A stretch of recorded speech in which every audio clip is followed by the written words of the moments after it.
remember we first met at vet camp before our junior year of high school. That was a 2-week summer program that, yes, confirmed that we both wanted to be veterinarians, but also launched a friendship I think has lasted longer than we ever could have expected back when we were 16.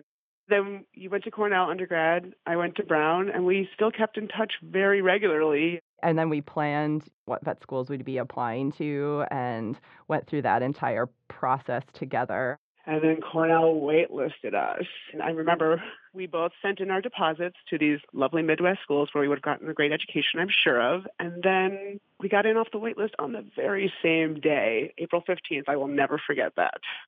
I think it was pretty amazing that I got to show up to vet school on day one with a best friend. We had so much fun in vet school, and I was just looking through albums, reminding myself of the ridiculous things that we did, and we worked so hard, but we had so much time for fun, and even waking up at 4 o'clock in the morning to go work on Dr. Ainsworth's research horses at the Equine Research Park. I can't believe we did that in retrospect, 4 in the morning, and then, worked all day in class. I remember as my grandmother passed away, fourth year, I remember being on small animal emergency and critical care when there were still overnights and finding out from my mom and just being so emotional at 2 in the morning doing treatments and kind of just sitting down in the runs. It was just one of those memories that kind of stick with you. I do remember reaching out to you and just how supportive you were through that. You were just such an important, you still are such an important supporter in my life then and now.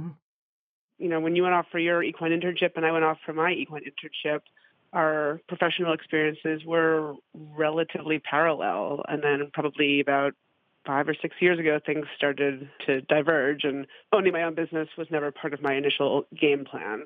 When I want someone to have a second set of eyes on a set of x-rays that I took, or look at a mass, or look at blood work, you're the first person I turn to. That's one of the things that I love about our friendship and I love about veterinary medicine is that, when you graduate, we have so many people that we can reach out to and ask questions to.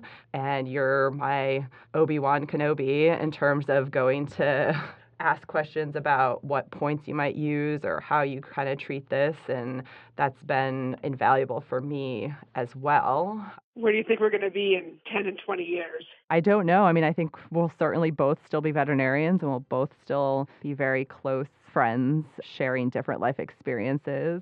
But I don't think I often get to articulate just how grateful I am to have you in my life and what a constant source of joy your friendship has been to me for 22 years.